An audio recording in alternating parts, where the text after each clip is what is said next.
বিশ্বনবীর ইন্তেকালের পরে সাইয়েদনা আবু বকর রাদিয়াল্লাহু তাআলা আনহু যখন খলিফা হয়ে আসলেন, কোরআনকে সংকলনের দায়িত্ব দেয়া লাগবে, কোন সাহাবীকে দিবেন? সব সাহাবারা মিলে পরামর্শ করলেন। সাইয়েদনা আবু বকর, উমর সবাই মিলে এই বিশাল কোরআন সংকলনের গুরু দায়িত্ব বিশ্বনবীর ব্যক্তিগত সচিব, বিশ্বনবীর দুভাষী, বিশ্বনবীর সিলেক্ট করাই লোক যায়েদ ইবনে সাবিত রাদিয়াল্লাহু তাআলা আনহুকে দিয়েছেন।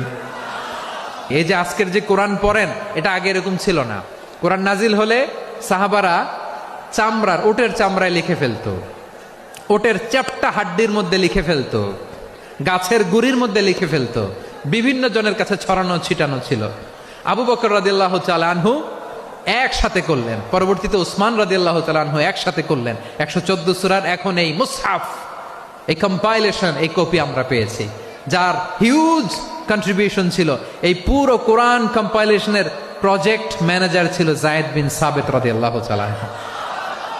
কোরআন কম্পাইলেশনের প্রজেক্ট ম্যানেজার। দেখেন